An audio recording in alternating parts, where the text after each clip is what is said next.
Hello and welcome to Biddeford Schools Roundup. I'm your host, Roger Hirschbees. Today I have four special guests. To my left is Mr. Jeremy Ray, who's the superintendent of schools here in the city of Biddeford. To his left is Maureen Redmond, who is associated with the Center Technology here in Biddeford. To her left is Mr. Ken Crepo, who's also associated with the Center Technology here in Biddeford. And to his left is Mr. Rich Dutrumble, who is also associated with the Center Technology here in Biddeford. Hello and welcome to our show. Thank you. Jeremy, you want to start a little bit on the ball rolling? Yeah, well, we've been doing these shows. This is our third episode now, and looking to talk about and share some of the really positive things that are going on in the school department. And one thing that's going extremely well is our business academy that these three teach at, which is a part of the Center for Technology.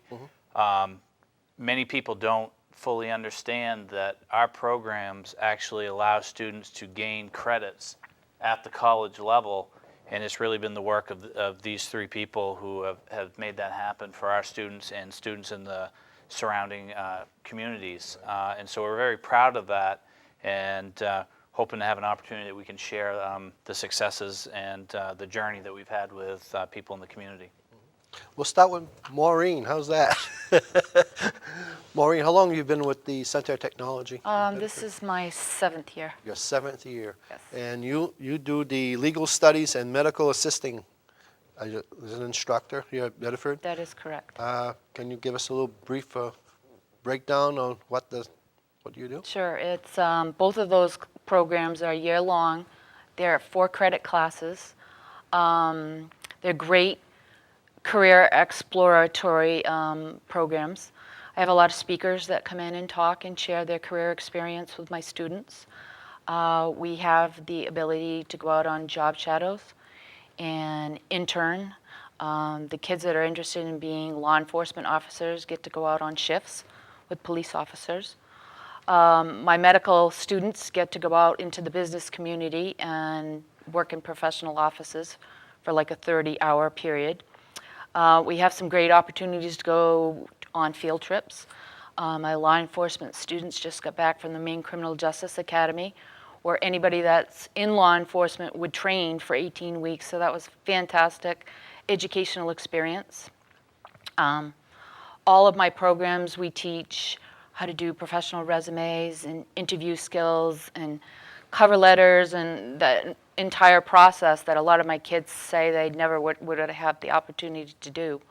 Lastly, and most importantly probably, they have the opportunity to earn college credits while sitting in a high school setting. I have articulations with Central Maine Community College, SMCC, York County Community College. I have them with Husson, their business major, their criminal justice major, their pre-law, their legal, and I also am working on some dual enrollment agreements right now. So they're great programs, not just because I teach them, but great shot at these careers, and Right. we have a lot of positive feedback. How many kids do you teach? How many kids? My class enrollment, I think, are 18 in both, which is a full enrollment. Oh, right. Yep. That's great. That's good. College courses, credits today. It's good to have it earlier. Try to get that earlier so the kids have a better step when they get into college. It's a lot better. And they get a good feel for the career before they get into a major that maybe they didn't know that much about and waste some money. That's right. So Exactly. yeah. I know some kids have done that. They went to college and boy, they're not even doing that today. Exactly. They're not even And a doing college credit at one of those universities would cost a family about how much? Well, at USM, I think they're about $250 for 1 credit. So our credits, we normally give 3 credits for the class, so about $750. At UMO, they're about $1,000 for 3 credits. Yeah. So other universities, $1,200.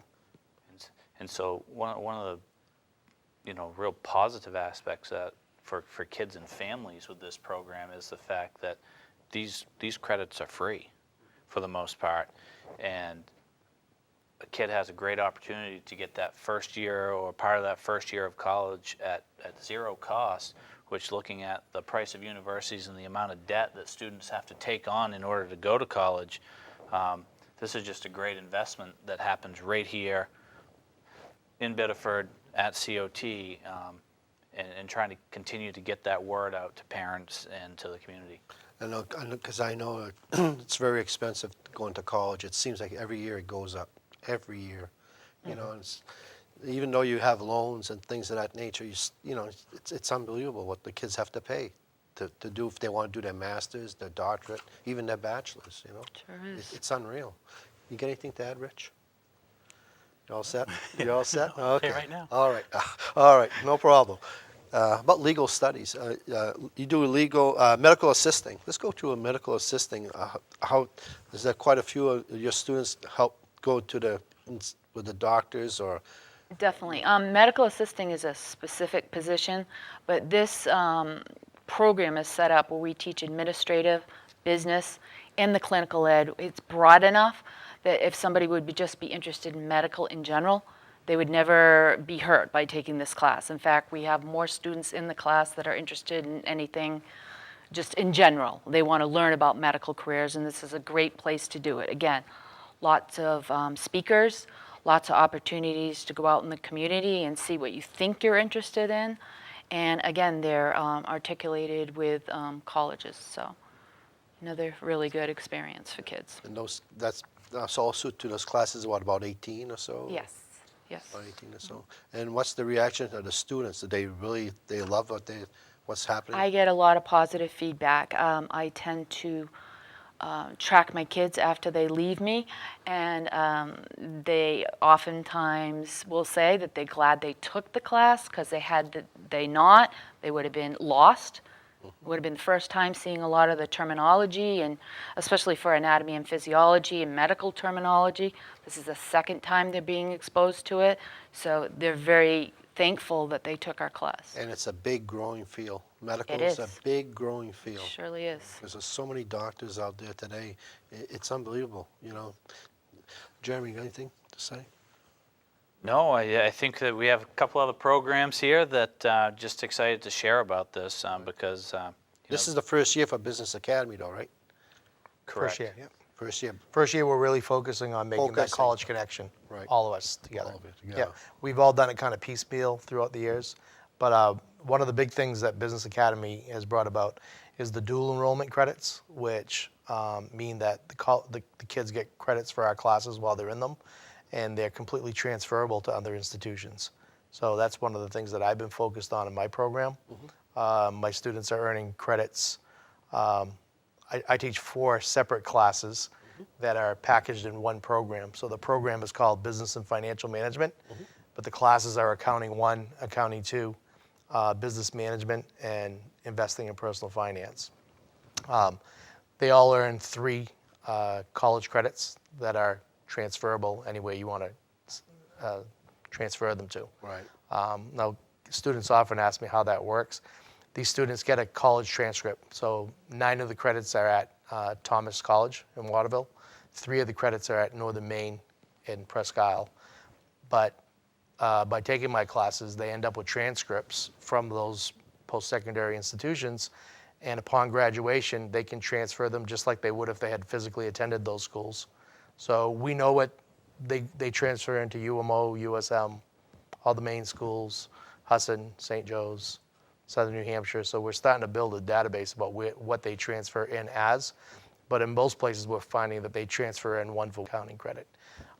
So, excuse me, a great value for the students to be able to sit in a high school class and earn college credits.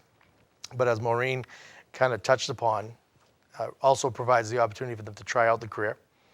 Some end up liking it, some end up not liking it. With me, if business is not your major, those credits will still transfer in as electives. You know, if you decide you want to go for something else, that's fine. Almost every university requires some sort of general university elective. But one of the big advantages, I really think it gives the student confidence that they can do that type of work.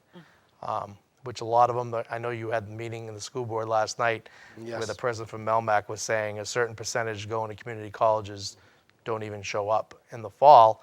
And a lot of that is certainly money, but a lot of it is just confidence in themselves. They're like, this is a big step, leaving home, leaving my friends, and going to try to do college work, you know?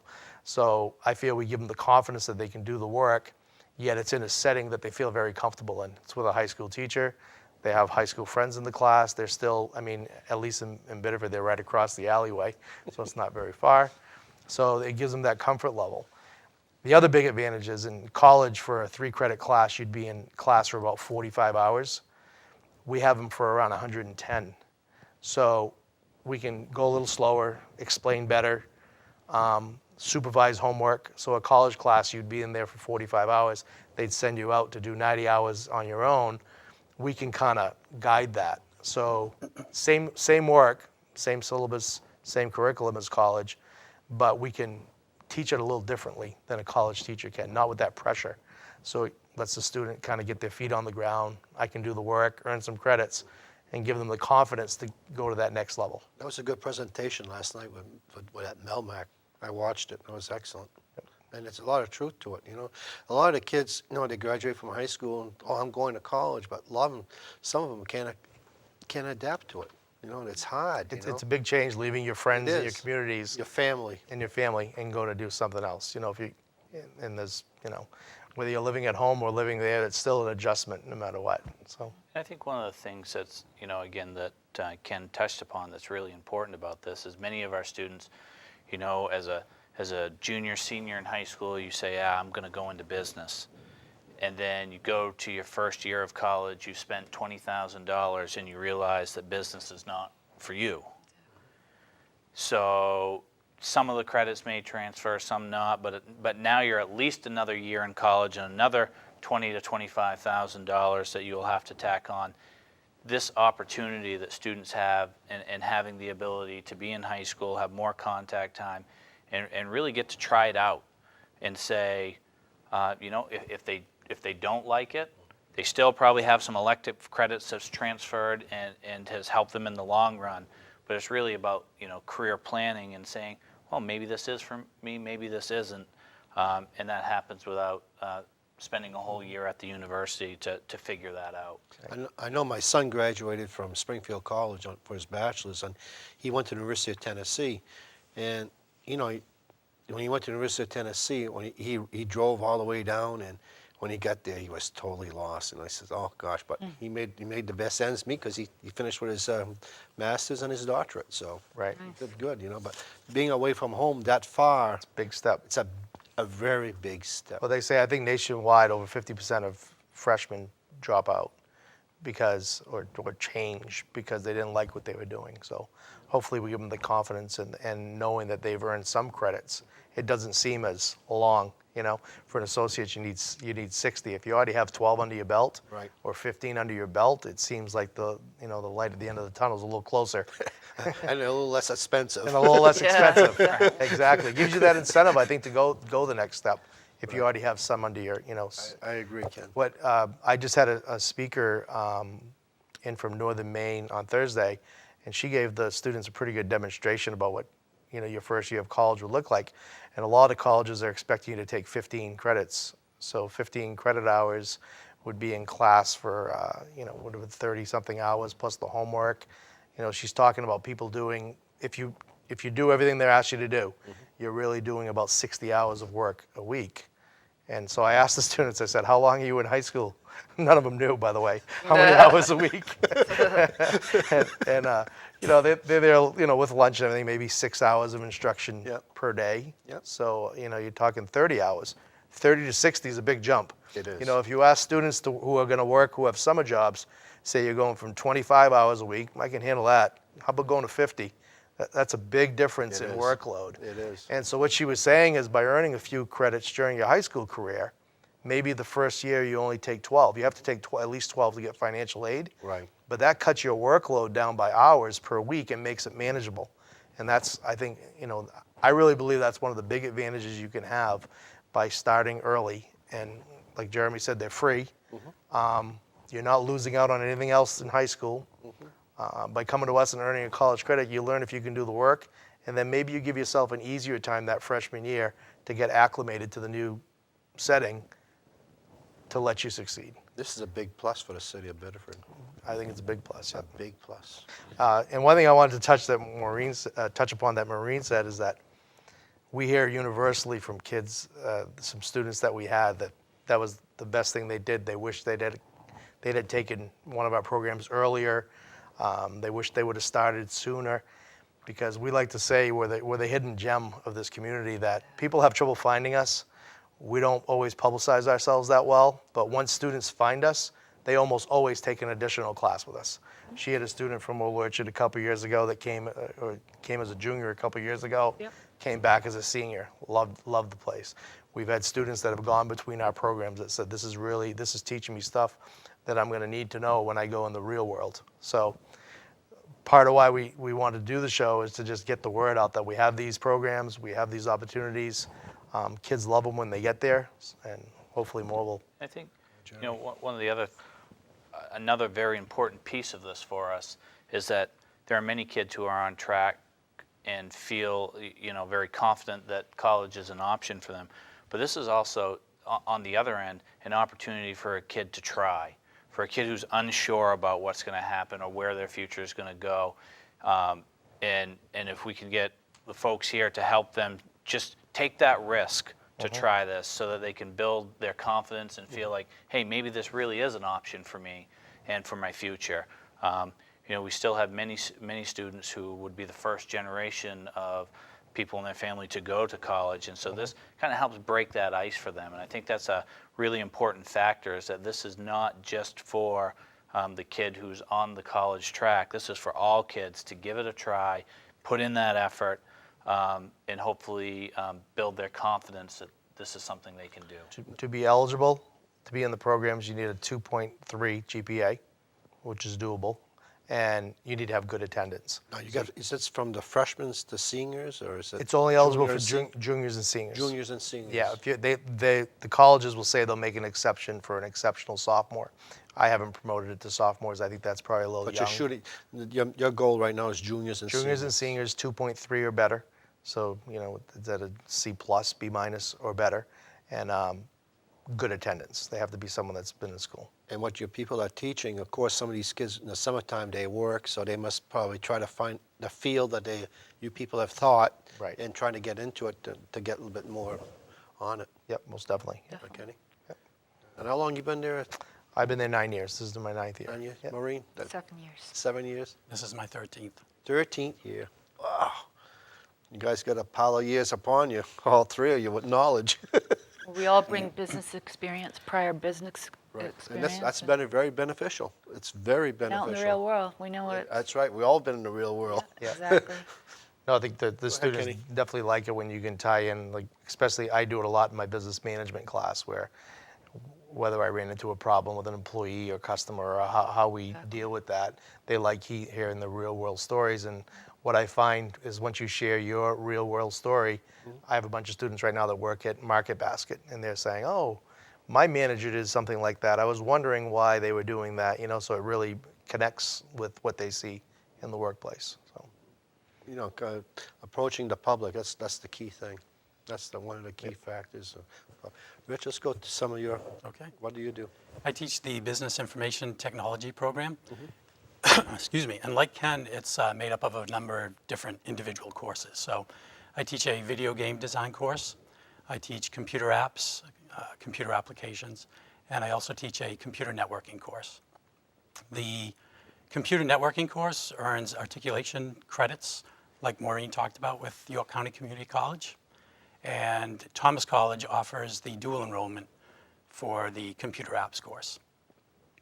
In the video game design course, we have a lot of students in there that, of course, video games, they want to be there because of the video games, they want to play the video games, but they're finding out that it's something that they've never done before and something that they actually enjoy, trying to figure out how to make the games work. And we do what's called object-oriented programming, which takes bits and pieces of programs that are already written, and you put them together to get the program to do what you want it to do, or get the game to do what you want it to do.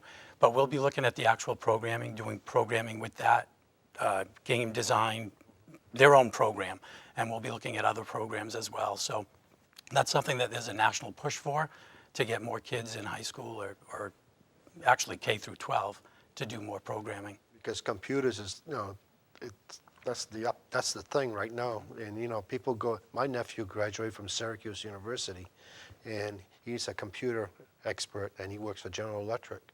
And, and you teach that in high school, you go right through it. It's amazing, And a lot of the kids, in my time, we never had that. Never had computers, really.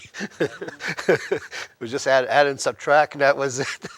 But it's true, though. I was just, Go ahead, Kenny. first of all, we're pretty close. We call ourselves the Business Academy, but we're very close. We're right across the hall from one another, so we see each other on a daily basis.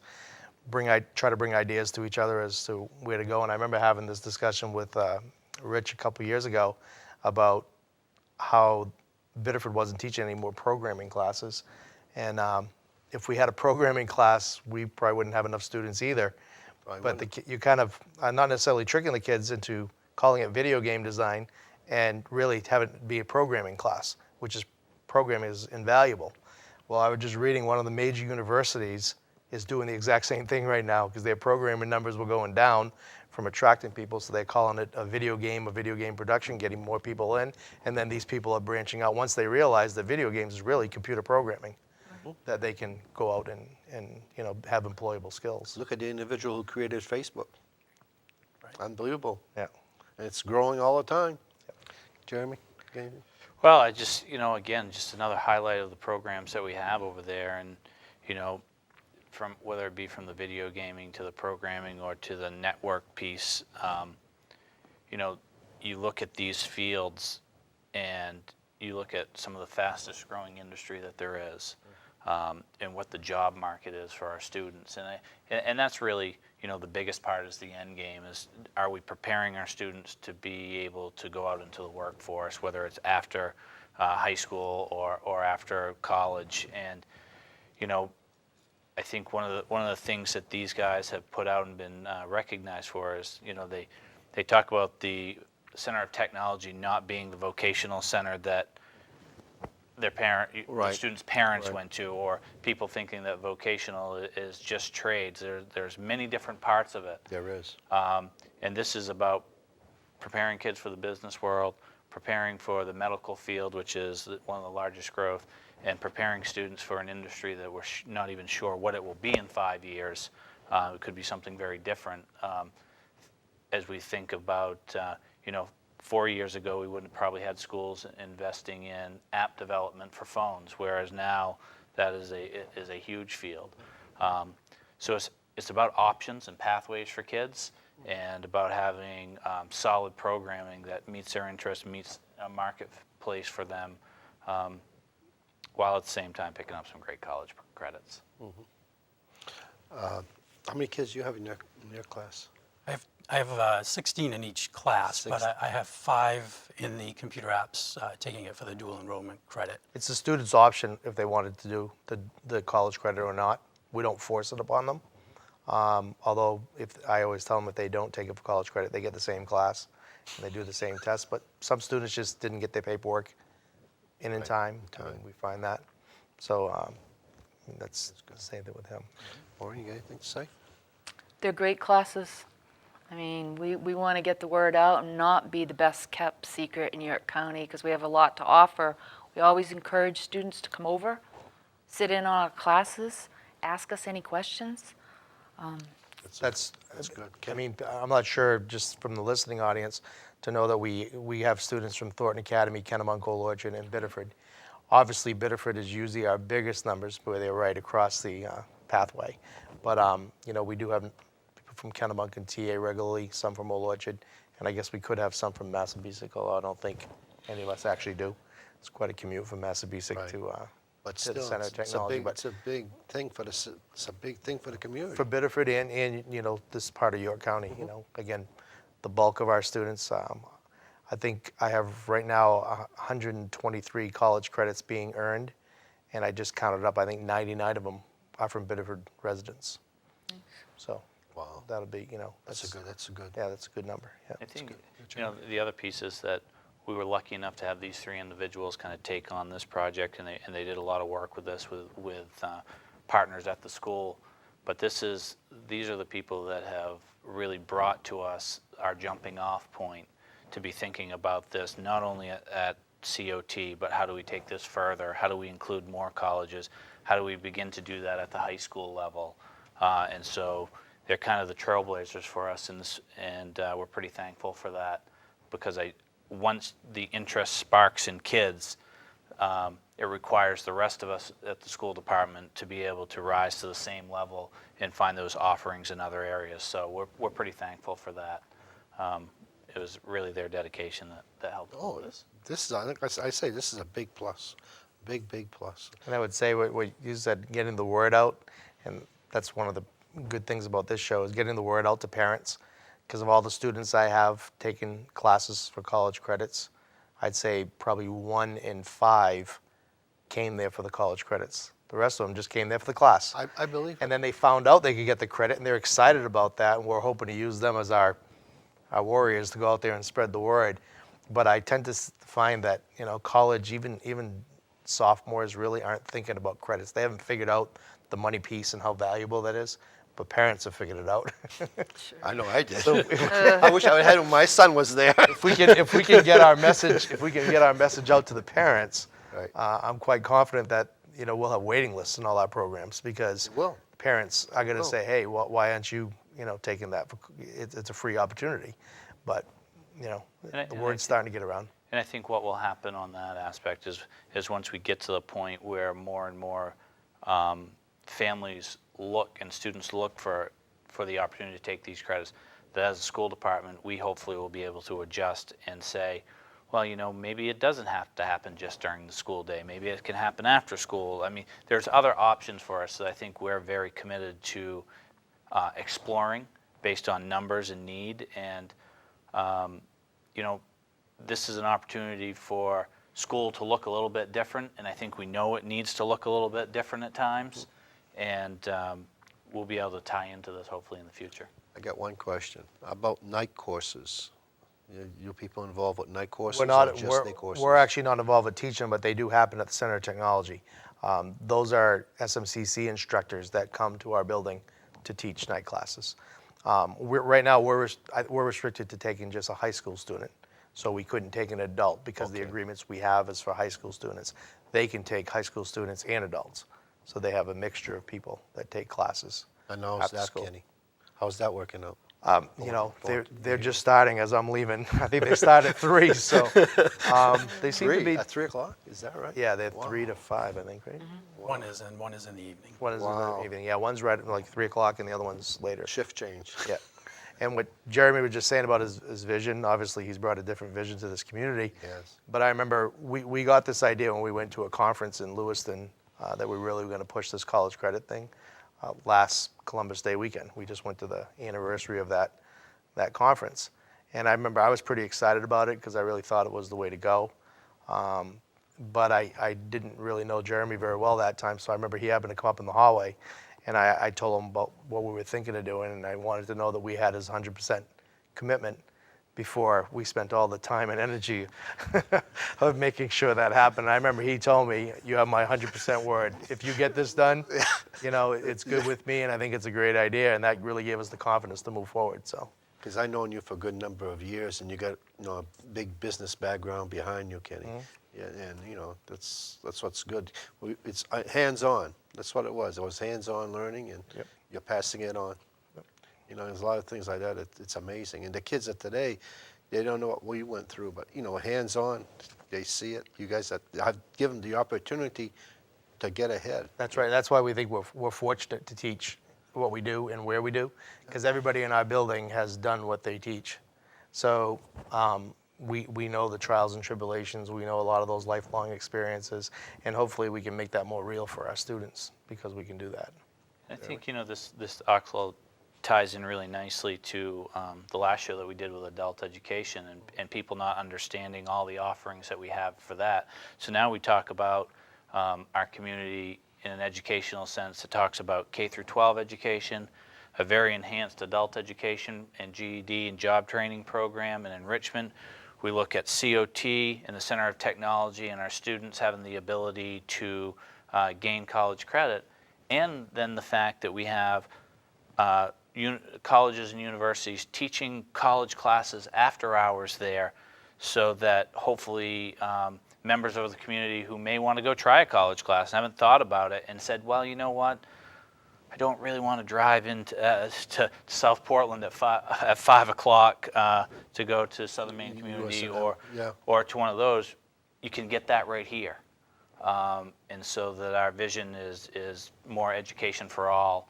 And I just think it's really an exciting time for us, and we're thankful that this is happening. And those night classes for high school students are free as well, right? I'm not sure if they are for adults, but I'm not sure if they have to pay or not, but yeah, I don't think. if not much if they do. Yeah, because I have a student that's taken 12 college credits with me, and she also comes back at night for that. I think it's psychology at the Center of Technology by SMCC. So, I mean, she's getting 15 college credits in our building in her senior year. Yeah. It's pretty good. That's a pretty good jump start. But you know, thank God, you know, the kids have a chance to get their college credits early. You know, and you know, it's amazing. You know, it's amazing, and that I think it's really, really. This is positive. I mean, for the whole community as well as the individuals who are going to be going to college. Right. It's a big plus. It is. It's It's a a huge. big plus. It's we're a changing educational environment, and just really proud of the people who are making it happen. You guys got anything to add to before we close? Or anything Thankful to get the opportunity to get the word out, really. Yep. Kenny? Same here, just getting the word out, especially the parents. Sometimes high school students need a little bit of coaxing to do something a little different than their friends. But universally, we can say once they try it, they usually love it, and they find a career opportunity that they then can pursue. And earning the college credits is just kind of icing on the cake, where they found something they love, they're ready to go. You know, a lot of times we hear, you know, what do you want to do? Don't know. You know, got to go in undeclared. Now they found something that they enjoy doing, earn college credits as well, and then can pursue that career. Just kind of the same thing, you know, big benefit by coming to see what we have to offer and taking advantage of the college credits. Now, who's the contact person? Is it you people, or is there a Well, certain individual out there that's... I mean, our director is Peg Lavassa. She runs the building. We're normally in the class, so they Right. could answer the phones Right. and give more information. I mean, we have a website. We're one of the links on the Biddeford High School, the Biddeford School Department site, so there's more information there. On We all- Facebook. Yeah, Facebook. We all have email contacts on that site. We all have teacher websites, so if you want to see what some of our programming looks like, you can go on the website, kind of look around what assignments or PowerPoints or demonstrations might look like. So that's all on our website. I've been on the website. It's excellent. Excellent website. Excellent. I couldn't So believe yeah, if someone's interested, they could give a call to the office and they can direct them. You know, like we always offer students to come in and shadow for a day. So come and sit with us, you see what we're teaching, sit with one of your friends, and you know, make sure you want to come before you actually enroll. But Yeah, but that's good. At least, you know, they're shadowing. At least they'll have a feel if they want to really do it or not do it. right, and you can teach. You know, we talk to them one-on-one, let them know. You know, we tell them what's in the curriculum, what we're going to do, explains the guest speakers or whatever we're doing, so they get a good feel of what they're going to. Like, let me go back before we close the show. Guest speakers. You guys have quite a few guest speakers that come in your programming. I do. Maureen has a lot of them. We have less. I do have accounting instructors come in. We do have some people from the business community that come in from time to time. Sometimes I have trouble fitting it in to get the dual enrollment with the colleges because you have so many hours, but we do try to have speakers come in. Try to go. We always compete in the Titan Challenge, which is sponsored by Junior Achievement every February, which we've done very well at. So that's a business, kind of an entrepreneurial challenge that incorporates marketing skills with accounting skills, kind of mixes them up. So That's great. Yeah. And what's the reaction of the people coming in to the classes? They think it's a great program. I have the Secret Service, I have the DEA, I have judges, I have prosecutors, so much that Hassan University approached me for an articulation agreement because we had mutual speakers. So there's a buzz out there. And they think it's great. That's great. Well, I want to thank you all for coming. I really appreciate you. it. Thanks for Jeremy? having us on. No problem, Jeremy. Anytime. Okay. I'm your host, Roger Hirschbees, for Biddeford Schools Roundup. Until next time, thank you for watching.